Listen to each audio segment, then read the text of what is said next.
with the design specialist, with the field coordinator, design enrollment specialist, I'm sorry, the field coordinator, and the project manager.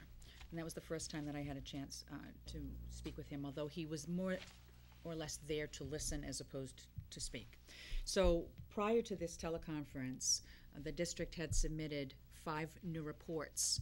You recall that the first design enrollment teleconference was held, and we were told that based on the data that had been submitted, it was being recommended that the new project be built for 700 students. And we felt that after we had looked at information and just by the history of the enrollment here and lots of other factors, we thought that the building needed to be built for a larger enrollment of students. So there was a lot of conversation, and they did increase. The bottom line is they did increase the enrollment to 740. They did, huh? They did, as of today. So we have a secondary school building committee meeting tomorrow night, and this information will be reviewed in great detail, but it was very good news. John and I were pleased that we were able to have that enrollment increase by 40 students. I did try to get it to 750, but I was told not to push my luck. So it is 740. And what will happen now after the secondary school building committee meeting tomorrow night, if there are no further questions from the committee regarding this enrollment, we will receive a letter from MSBA confirming this enrollment as the design enrollment for the project, and we will move forward. But this is not the final number, correct? Well, it Well, could be. that's what they're Yeah. recommending. Well, here's why I ask, and I don't want to jump ahead, and I know that our enrollment figures are not official that we have tonight that we'll be Right. talking about later. But if you take the expected number of students that we lose between 8th grade and 9th grade, which is usually somewhere between 10 and 15%. I think this year it's like 13%. It's been high a couple of years, but this year's back to where it should be. We'll have, once the 6th grade, that's currently in the 6th grade, gets up here, we'll have 750 in our high school. If you look at our current 5th grade class, it's 254 students. Now, I don't know how many we lose, from to the 6th grade with the kids going over to Austin. I know there's some Yes. loss there. But even if you took 20% out of that number, we're still over 200.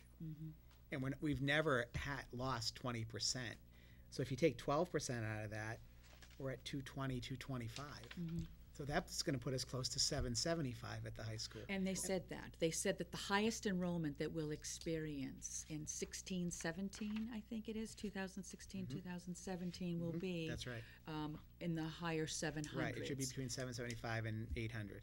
Right, he said it would be about 770, 780, based on all of the calculations that they conduct on all of the figures that we've submitted to them, and including the birth rate. So they see the enrollment falling off rather dramatically after that peak, based on the current data that has been submitted to them, and the births, and the census data, and all of those data forms that were submitted to them in the last spring. They conduct those calculations, and so based on their best estimates, that's what they're saying the school should be built for, 740, because actually they were predicting that soon after that, 16-17, we're going to drop down to around 700 or below 700 over the next 15 years. I think it's just an indication of how tight they're monitoring these things.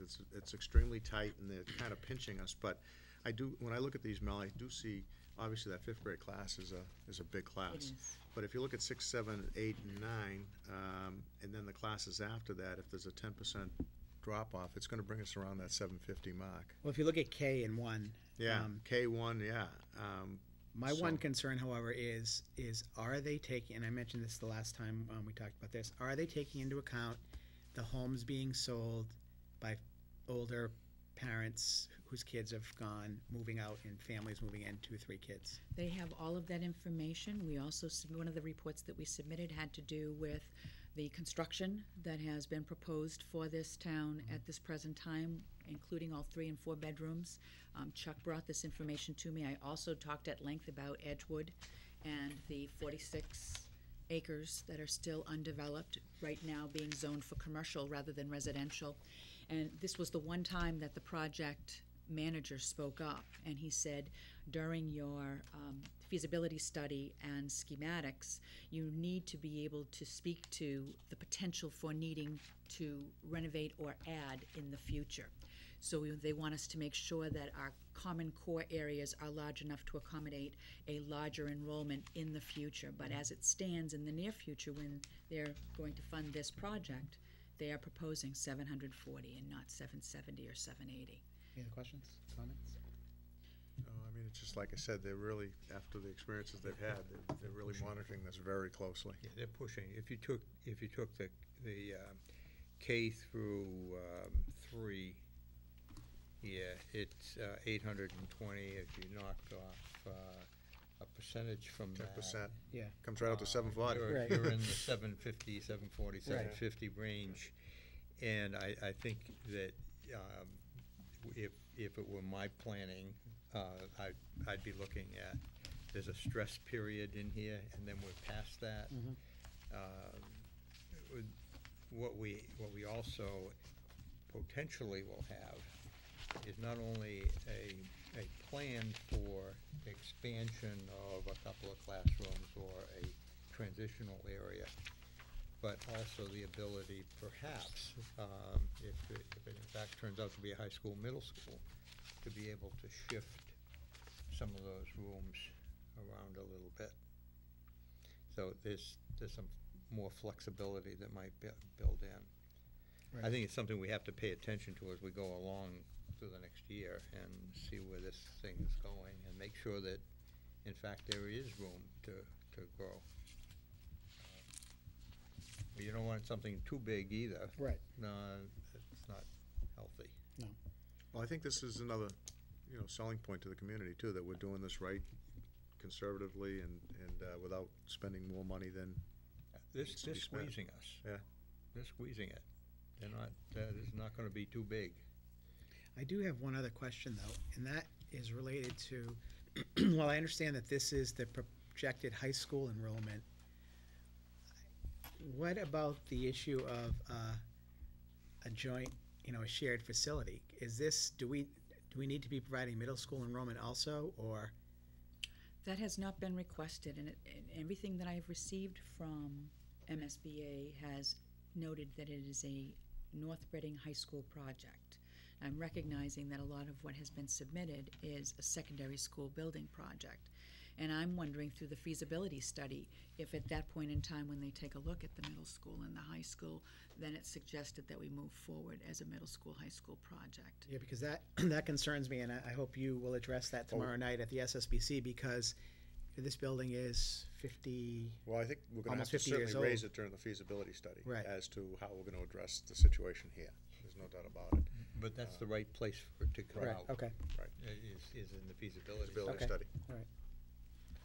Any other comments, questions? Okay, great.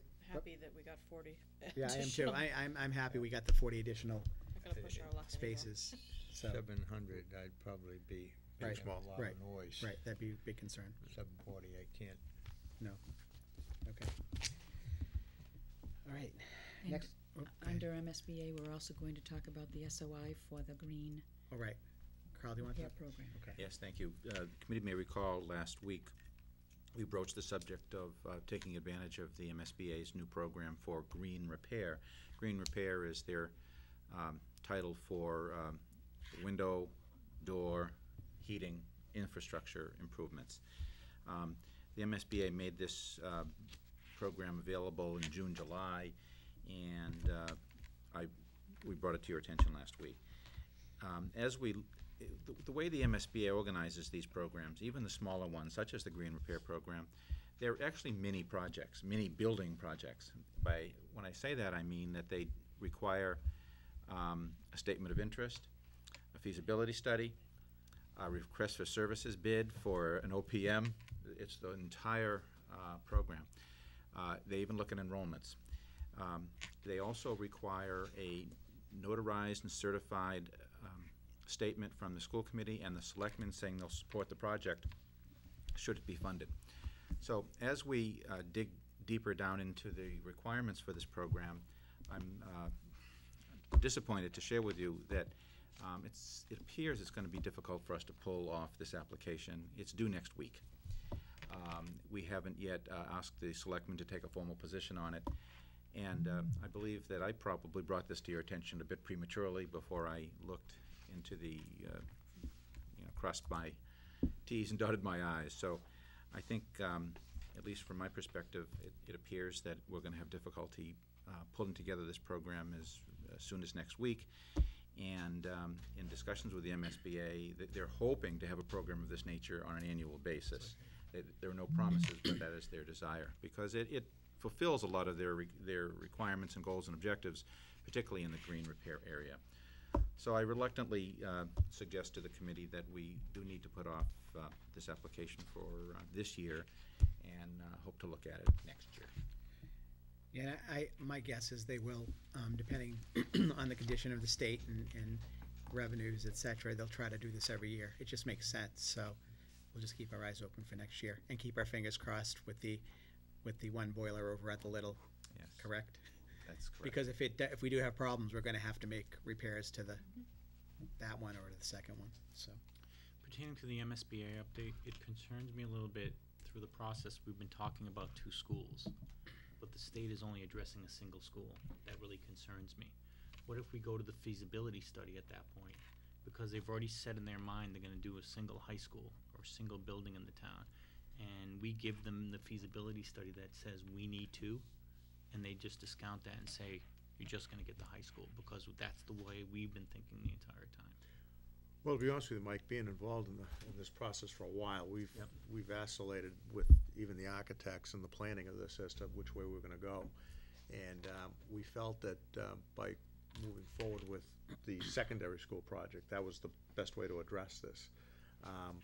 But I think to a certain extent, we're subject to what the MSBA decides ultimately that we want to do. But can we call them tomorrow and say, we're really looking at a middle and a high school through this process? I think they're aware of what we're looking for, and I Yeah. think it's gonna be a question of when we get to the feasibility study, at least proposing if that's the way the committee decides to go, and that should be this committee making that decision, really, not the secondary school building committee.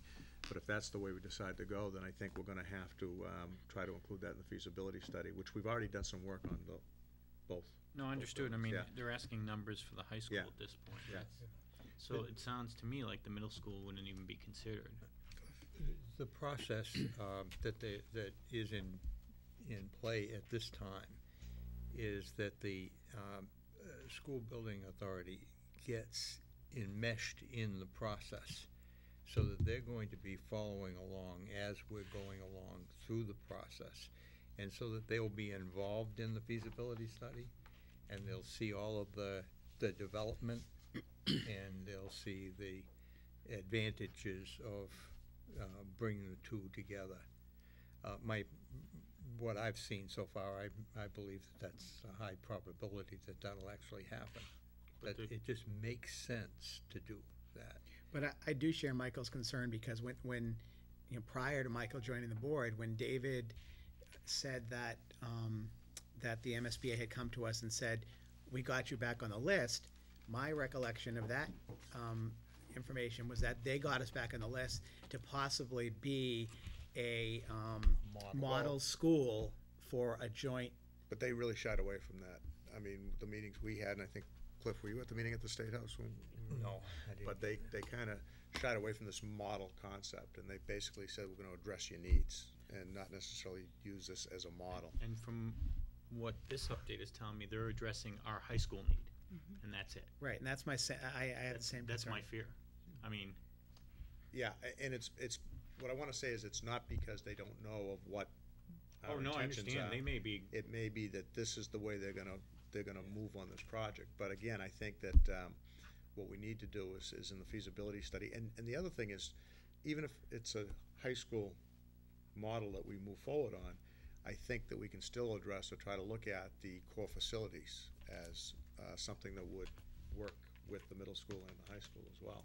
Right, I just feel like now I can understand the timetable to get the plans drawn and the drawings approved and the architecture done if it's only a single building and not a combo facility or 2 separate buildings from our previous discussion. Well, it's never gonna be 2 separate buildings. I mean, Right, so- at the very least, it was gonna be a core facility with improvements made to this building. Renovations here, right. That was the concept that we had moved forward with originally. Renovations and Right. additions, right? Whatever the options are, I feel like And I think the school committee